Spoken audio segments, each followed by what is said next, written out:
In this video, I'll show you how to fix a paper jam on your HP LaserJet Pro 3001 DW or other HP similar models. So once you get this paper jam, what I recommend is to disconnect the printer from the power source. So go on the back of the printer and pull out the power cord. Wait like this at least 3 minutes. This printer, since it's a LaserJet printer, can get very hot inside and you don't want to stick your fingers and burn yourself. So after 2-3 minutes, everything should cool down. Now we're going to go on the back of the printer. So let me turn this completely around. And you're going to notice that there is a door over here. Stick your fingers on the top and pull down on this door. You're going to have access to the internals of this printer, at least a part. I'll show you another way how to access these. And if you see any stuck paper, maybe the sheet of paper is folded, it didn't enter correctly inside of the printer, go ahead and remove it with your fingers or with a pair of tweezers, okay? Check carefully even down below. Then close this lid. If you didn't find any paper stuck there, you can also check on the top. So open this panel, again, stick your fingers and lift up.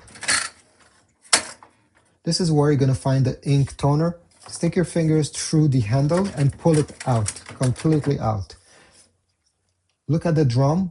Okay, this is the drum, and make sure there's no stuck paper on it.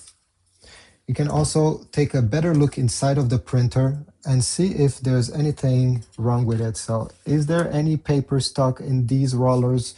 Take it out with your fingers or again with a pair of tweezers. At the end, once you finish removing the stuck paper, let's put this back. Okay, close. You can also look, okay, last thing, but it's very rare, it happens. You can remove the paper input of this printer simply by pulling out this drawer completely and flipping the printer on its back. You're going to have a better look of the internals. Sometimes you may find some stuck papers around these rollers over here.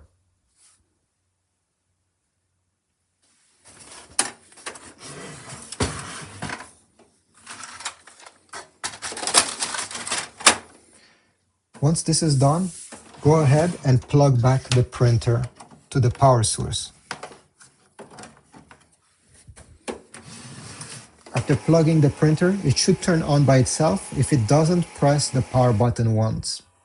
And the air should clear itself, and you'll be able to print once again. Thanks for watching. Please leave a like if you found this video helpful, comment, and I'll see you in the next one.